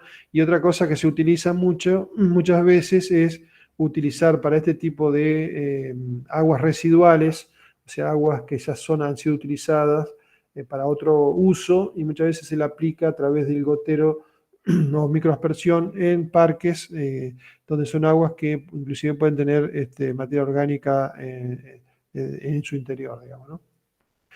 Bueno, y finalmente vamos a hablar, digamos, de los puntos donde sale el agua, que son los emisores. Inicialmente vamos a ver los goteros y después rápidamente vamos a hacer una pequeña charla sobre los microaspersores. Pero sepan de que los emisores son los dispositivos que controlan la salida del agua en la parte final. ¿Qué pasa? Ustedes saben bien, como ya dijimos, que el agua viene a presión dentro de las tuberías. Pero, ¿qué pasa? Se encuentra en el camino con un dispositivo como el que está acá abajo, donde está conectada, digamos, con la tubería un ingreso de agua con distintos puntos y un laberinto, como se ve acá en el interior, y un punto de salida. Es decir, que este gotero digamos, lo que hace es justamente tomar agua de esta tubería, hacerla perder carga, o sea, disminuir la presión, hasta llegarlo a nivel de gota, ¿no? Es decir, prácticamente reducir la presión a la presión atmosférica y de esta manera permitir gotear y salir, digamos, de la tubería. Por eso se llama gotero, porque esto va gota a gota, y lo que hace es, a la larga, un gotero lo que es un elemento para romper carga, o sea, para perder carga. El agua en ese laberinto que tienen muchas veces estos goteros, lo que hace es desgastar su energía y finalmente en la punta sale una gota y otra gota y así de esa manera un caudal para el cual fue diseñado ese gotero. Por lo tanto, este gotero, como los aspersores, trabajan con una presión y un caudal determinado en cada gotero. Bueno, los requerimientos generalmente son de caudal bajo, el diámetro de estos orificios evite la obturación, tiene que ser fabricada de forma robusta y poco costosa. Imagínense que tiene que haber miles de estos goteros en una superficie importante. Tiene que tener buena uniformidad de fabricación para que emita siempre el mismo caudal. No tiene que estar, tiene que ser resistente a la parte química y ambiental. Tiene que tener siempre la relación presión-caudal a lo largo de la vida. Ser poco sensible a los cambios de temperatura y reducida pérdida de carga en los sistemas de conexión. Recuerden que lo mismo que pasaba en aspersión, cuando yo conecto dos tuberías, voy a tener también pérdida de carga y por lo tanto, si yo tengo muchas pérdidas de carga, voy a tener un mayor bombeo y por lo tanto voy a tener necesitar mayor energía para enviar el mismo caudal. Entonces, estos son requerimientos que necesita este sistema de gotero. Estos goteros tienen una característica hidráulica interna y se caracterizan porque hay dos regímenes de funcionamiento hidráulico dentro, digamos, de estos goteros. Uno son los regímenes laminar o régimen turbulento. ¿Para qué son estos regímenes? ¿Para qué se han generado estos regímenes dentro, digamos, de estos goteros? Fundamentalmente porque cuando existe una gran cantidad, digamos, de obturaciones, o sea, viene un agua con mucha cantidad de sedimentos, voy a necesitar regímenes turbulentos porque interiormente se van a generar vórtices rotacionales dentro del gotero que me permitan autolimpiarse el gotero y no quedar retenida las partículas sólidas. Y el régimen laminar son más sencillos, más tranquilos, y por lo tanto esto sería mucho más barato, estos regímenes, digamos, estos goteros de régimen laminar. Para identificar el régimen hidráulico de funcionamiento, un número que se llama número de Reynolds, que por supuesto lo que hace es analizar el diámetro, la velocidad del agua y la viscosidad del agua. De esta manera me permite a mí calcular este Reynolds y ver en qué régimen me encuentro dentro de este gotero. Pero sepan de que los regímenes laminar son para aguas que tienen menos cantidad de sólido en suspensión, y los regímenes turbulentos, mayor de 4000 Reynolds, va a ser para cuando yo tengo una importante cantidad, digamos, de sólido en suspensión. Y por lo tanto la ecuación en general del emisor, fíjense que es muy parecida a la del aspersor, va a ser caudal del emisor, va a ser una constante K por H elevado a la X, de la misma manera que era el aspersor. Es decir, esto es una ecuación de un orificio donde el caudal en litros por hora del emisor va a ser igual a una constante K y una constante X, y va a ser directamente también proporcional a la presión de entrada del emisor. Fíjense que siempre va a depender, digamos, en este caso el régimen turbulento, la ecuación va a depender de H, ¿no? Siempre a mayor presión, mayor caudal, ¿no? Y estos son constantes que va a depender del tipo de emisor. No sé si hay alguna pregunta hasta acá, o Eduardo, algún comentario.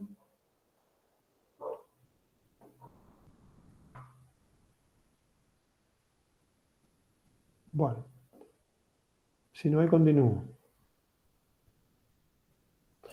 Perdón, siempre desconecto el micrófono para que el ruido de la calle no los molesto, pero hay que recordar que los diámetros de conducción, tenemos siempre una cañería principal, alas regadoras, y el control más importante es al final de las alas regadoras, las presiones que tiene que tener el último emisor o microaspersor en ese caso.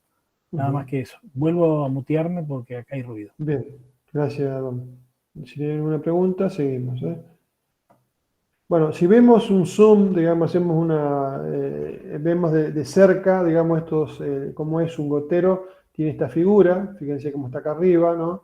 Tiene una entrada de agua y una salida de agua, y tiene un pequeño filtro en el ingreso, y interiormente tiene, fíjense, un laberinto, ¿no? Donde se generan estos vórtices rotacionales, y cuando es turbulento se generan mucho más intensamente, y esto permite una relativa autolimpieza, digamos, ¿no? Si la partícula es muy grande, va a quedar trabado. Imagínense que esto es de muy pocos milímetros, y esto puede prácticamente ser taponado muy fácilmente cuando tenemos diámetro de partículas grandes. Por eso tenemos que evitar con el filtrado prácticamente toda la mayor cantidad, digamos, de partículas, para que no se me obture acá en la parte final del gotero, ¿no? Entonces, esto, repito, es lo más importante que se necesita, digamos, tener, que es el control, digamos, de lo que puede ingresar para que no se me obture este laberinto generalmente que tiene, o el sistema, digamos, de pérdida de carga que genera, en este caso, el emisor. Acá hay ecuaciones de funcionamiento. Fíjense, caudal del microaspersor, del gotero, es un valor K por la presión, H o P, igual, elevado a un exponente 0,38, ¿no? Para los distintos tipos de goteros, fíjense que voy a tener, para distintas presiones, voy a tener distintos caudales, ¿no? Y bueno, y hay un caso muy especial que es el autocompensado, que ya lo vamos a mostrar más adelante, que fíjense que prácticamente no varía el caudal para los distintos tipos de presión. Esto es para cuando tenemos grandes pendientes en un terreno, que puede cambiar o variar mucho la presión entre el inicio y el fin de la tubería. O sea, me puede cambiar mucho la presión, el caudal no me varía porque está compensada la presión. Esto es un caso muy especial que ya vamos a ver, que se llaman goteros autocompensados. Bueno, y en general los emisores, porque no habíamos hecho la clasificación de emisores, podemos dividirlo de esta manera, o sea, y de esta manera es como serían todos los tipos de emisores que voy a tener. Dijimos que eran de bajo caudal, o llamados goteros, o los de alto caudal, llamados los microaspersores o difusores. Podemos decir que los de bajo caudal dijimos que eran menor de 16 litros hora, y puede haber goteros propiamente dicho, o mangueras exudantes. Ya les vamos a mostrar alguna imagen. Los goteros pueden ser de conducto largo, de orificio, de vórtice o autocompensantes, ¿no? Y los emisores de alto caudal pueden ser microaspersores, difusores o microtubos de alto caudal. Estos pueden llegar hasta 150 litros hora y parten de 16 litros hora, ¿no? O sea que acá está un poco la gama. Esto fue una discusión, qué es lo que conviene usar, si microaspersor o gotero. Acá en Entre Ríos se dio esta discusión también para el citrus, y vamos a ver hoy quintas cítricas con gotero o con microaspersores. En general se colocó, por la experiencia acá en nuestra zona, mayor cantidad de goteros que microaspersores. Muchos dicen que esto genera alguna mayor cantidad de enfermedades, como todo el tema de la aspersión, no así los goteros, que son menor pérdida de agua y menor mojadura, digamos, de lo que es la parte, digamos, de la planta. Entonces, hay una mayor utilización del gotero en nuestra zona que los microaspersores. Acá vamos a ver que en este caso el emisor o gotero está en línea. O sea, acá se corta la manguera y se agrega entre dos tramos de manguera, en este caso un gotero, ¿no? Como está acá en la imagen. Puede ser sobre la línea, este tipo de botón, también se llama tipo botón porque va como se hace un agujero en la tubería y se lo coloca como una especie de tacha, o en este caso botón, y se ve exteriormente así. Entonces, de esta manera utiliza, digamos, la manguera y se hace un agujero en la manguera y se coloca esto. O integrados, o sea que viene dentro de la propia pared, digamos, de la tubería. Entonces, tiene una forma de este tipo, así se ve exteriormente, y es decir, ya viene también dentro, digamos, de la tubería, ¿no? Así que los goteros, hay mucha cantidad de goteros y además ubicados en distintas formas, de esta forma. Hay microtubos, como se ve en la imagen de la izquierda, sale como tubos que emiten gota a gota. Helicoides, como tipo un chimango, pero de plástico, digamos, y de menor paso, donde el agua pasa a través de este tornillo y acá tiene pequeñas ventanas donde va saliendo un mayor o menor cantidad de caudal de acuerdo a esté más lejos del ingreso del agua o más cerca del ingreso del agua. Y el laberíntico, que como ya vimos, fíjense, el agua ingresa por un punto y comienza a moverse a través de todo un laberinto de plástico como tiene este gotero, ¿no? Y eso hace de que pierda energía y de alguna manera larga gota a gota. Acá la energía la pierde en ese helicoide y acá la perderá por la longitud del tubo, ¿no? O sea, cada uno de ellos tiene elementos de hacer perder carga de forma diferente, como sea el gotero propiamente dicho. Acá hay otro tipo, ¿no? De distintas formas, toda una variante. Este es de tipo vórtice, vortex, también utilizado para cuando tiene mucha cantidad, digamos, de sedimento en suspensión y mucha arena. Entonces esto permite, digamos, tener un vórtice permanente y la partícula no tapone, digamos, la salida, ¿no? El orificio. Y este es el autocompensado, que yo mencionaba hoy, donde tenemos una pequeña membrana, acá una membrana de goma de color verde, en la figura, que permite de alguna manera regular la presión de salida y por lo tanto regula el caudal, digamos. Es decir, que con estas membranas lo que hace es una redistribución de las presiones a lo largo de toda la tubería, de todos los goteros, y deja promedia, digamos, la presión a través de esta compensación, ese diafragma que tiene el autocompensante, y permite emitir un caudal siempre de la misma, digamos, mismo tipo, ¿no? Esta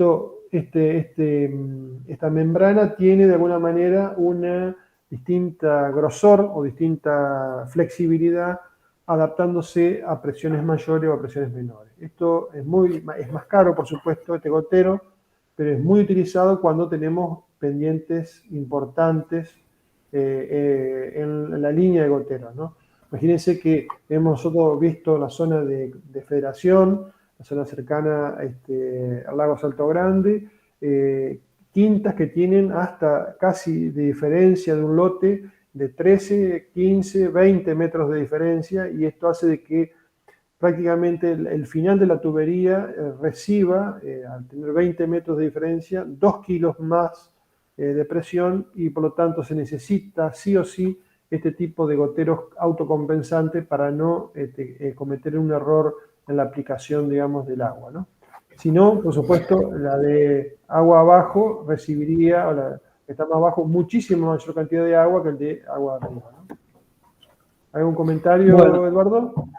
sí, para los que viven en Oro Verde y usan garrafas, las garrafas tienen un sistema para regular la presión y garantizar que el caudal de gas que salga para la cocina esté compensado. O sea, para que ustedes se den una idea, una garrafa tiene alrededor de 15 kilos de presión, ¿m? Y si esos kilos de presión salieran directamente a la hornalla sería un desastre. Entonces, ese sistema que ustedes ven es equivalente a un gotero autocompensante que regula la presión de salida del gas y hace que cuando la garrafa se vaya vaciando, a pesar de que la presión vaya disminuyendo, el gas que entrega o el caudal que entrega es el mismo que cuando tenía 15 kilos de presión. Básicamente esa es la idea que le tiene que quedar claro. Correcto. Gracias. Bueno, acá vemos otro gotero integrado, autocompensado. Fíjense que acá está todo, digamos, colocado. Esta es la membrana que Eduardo hablaba. En este caso es rectangular en vez de ser circular como la imagen anterior. O sea que, bueno, ven que existe una gama muy también impresionante de tipos de sistema de goteo, ¿no? Cada marca tiene una infinidad de catálogos, formas, tamaño y, digamos, autocompensado, no autocompensado, de vórtice, bueno, etcétera, etcétera, distintos tipos, digamos, de gotero.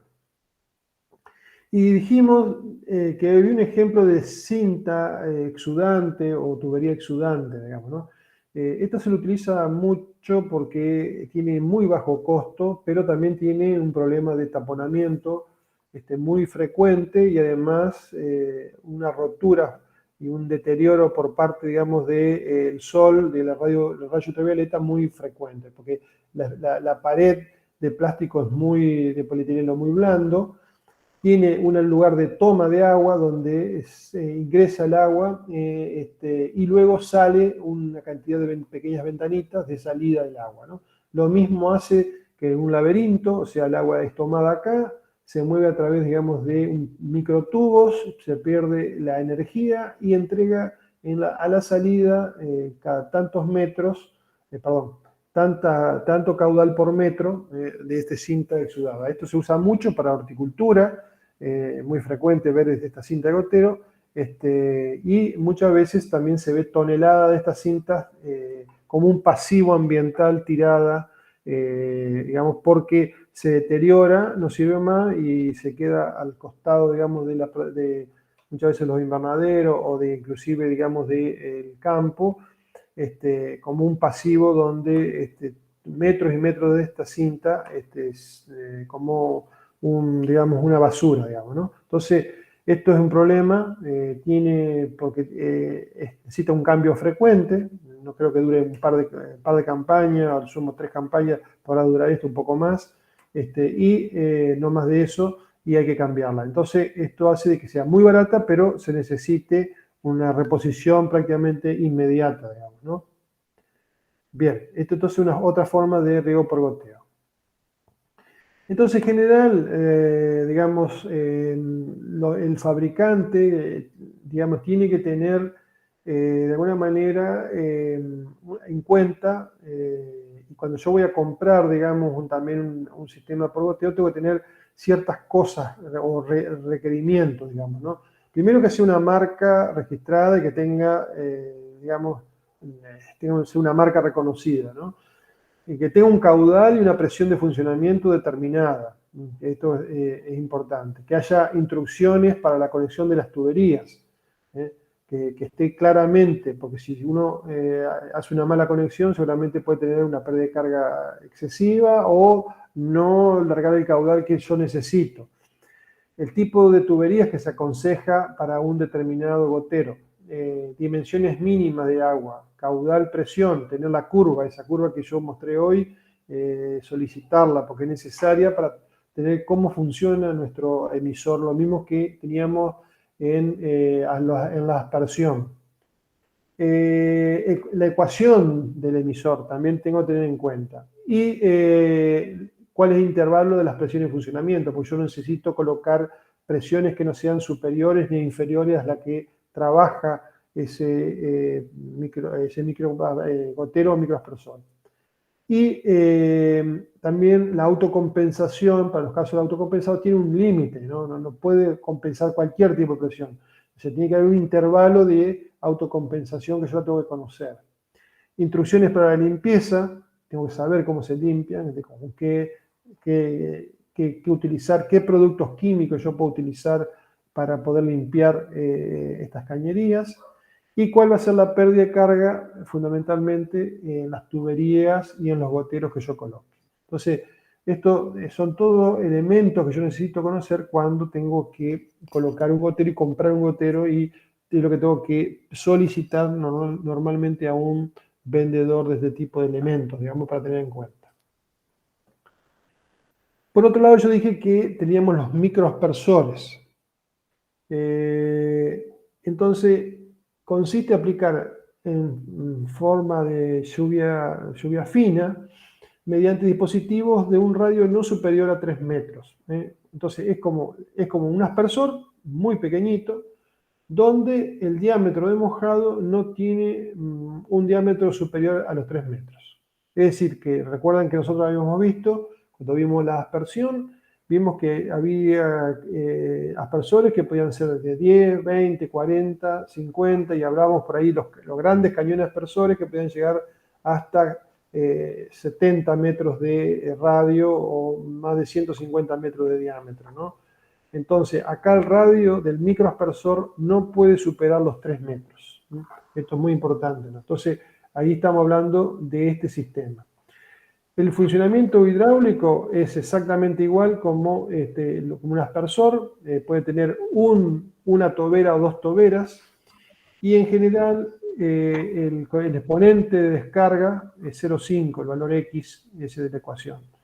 Porque tiene la misma ecuación que tenía el gotero y que es la misma expresión que tiene el aspersor, digamos, ¿no? De alguna manera la expresión matemática o la fórmula, la cual relaciona el caudal con la presión de trabajo, digamos, en este caso del microaspersor.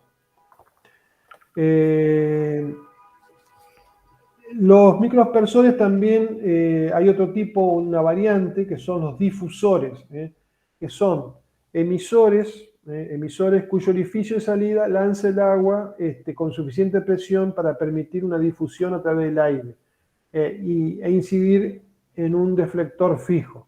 Entonces, los difusores, lo que yo voy a hacer es, a diferencia de los microaspersores, es justamente lanzar el agua lo suficiente con una presión mucho mayor, digamos, ¿no? Y los microaspersores son aquellos que voy a hacer pegar en un lugar y voy a tener una baja presión y también un bajo caudal. Y siempre no deben superar los 3 metros de diámetro, ¿no? Vamos a ver algunos ejemplos. Sí. ¿Eduardo? De radio. Sí, 3 metros de radio. De radio, sí, disculpe, perdón, de radio. 3 metros de radio.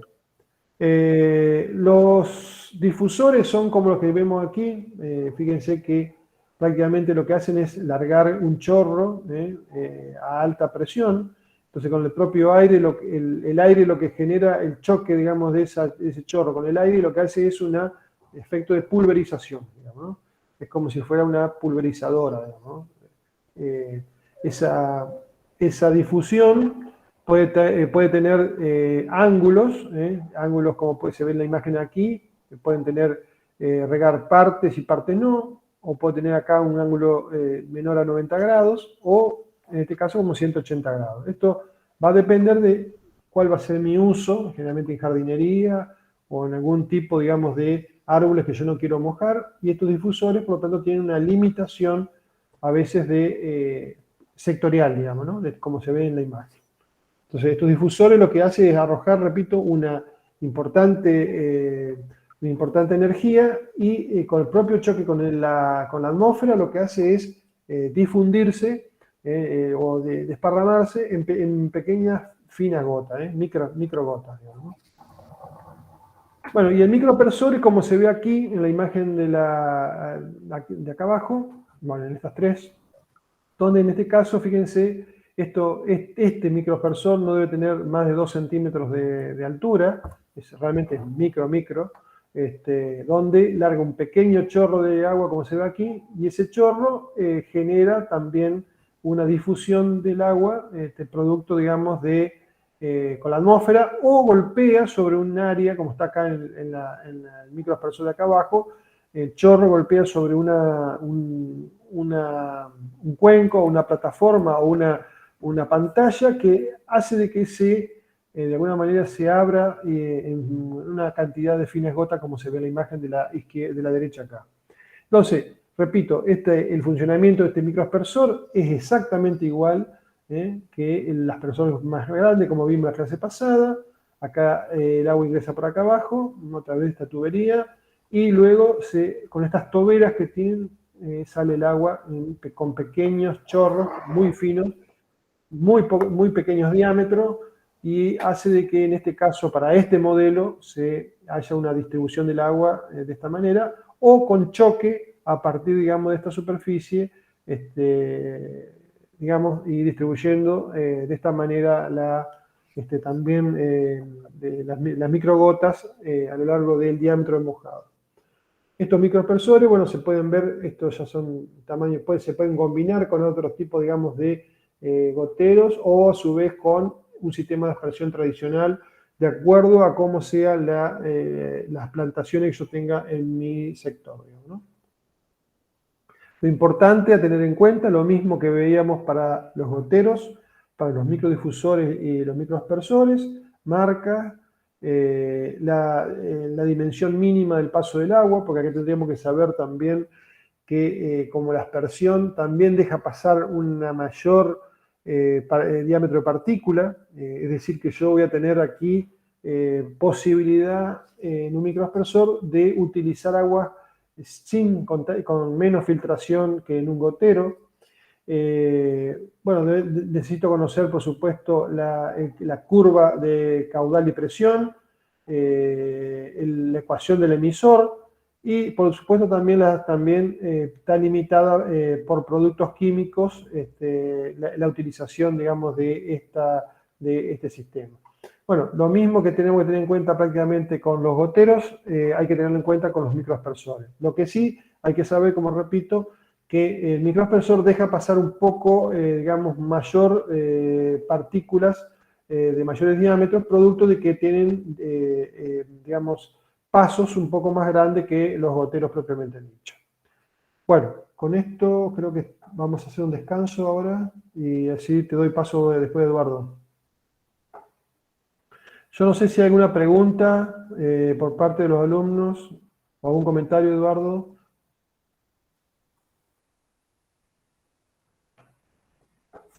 En el chat no hay ninguna pregunta hasta ahora, Oscar. Bueno, Liliana, bien. Bueno, yo estaba queriendo hablar, ahora me pongo la cámara, habilito el micrófono. Bueno, el práctico que vamos a hacer ahora, yo les voy a pasar la consigna, que ya se la pasó y la colgó en el campus Geraldine. Entonces, el trabajo que vamos a hacer a lo largo del práctico va a ser ir viendo la consigna, la vamos a resolver, yo se la doy resuelta, así está en el campus, y entonces el práctico ya está resuelto, está el tutorial de cómo resolverlo, y después se lo vamos a dar para que ustedes lo procesen con datos distintos de manera de que eso es lo que nos tengan que entregar ustedes como práctico para completar la regularidad de la materia. Lo mismo va a pasar con los dos prácticos de drenaje. Vamos a hablar de un práctico de drenaje superficial y uno de drenaje subterráneo. Esos dos prácticos ya están resueltos con datos concretos, con las tablas, la bibliografía, todo. O sea que lo único que le vamos a dar a ustedes, ya tienen el tutorial, es cambiarle la información y ustedes lo van a tener que resolver siguiendo la metodología que le estamos dando nosotros. Los tomamos ahora, son las 4:50, nos tomamos 15 minutos, puede ser 5 y 5, 5 y 10, y seguimos trabajando, muchachos. Ok. Bien. ¿Vos, Paul, no Bueno. tenés ningún problema? Paul. Web, acá estamos. Bueno, No se te ¿vos escucha, te Paul. perfilo a vos, Paul? Sí, hoy yo tengo sí. un problema. Hoy tranqui. Esperamos. Bueno, esperamos un rato entonces. Dale, preparo el mate. Yo estoy tomando unos mates, ¿eh? Sí, pero el mío ya es sopa. No solamente estoy tomando un mate, sino que mi mujer me hizo una torta. Así que no voy a tener un síndrome diabético ni hipoglucémico, nada. Eso es ansiedad, me parece. Sí, bueno, o sea, esperando que llegue, cortar si querés la grabación, Geraldine. Ok, O que se ya le cortó. O que se produzca en Colón algo.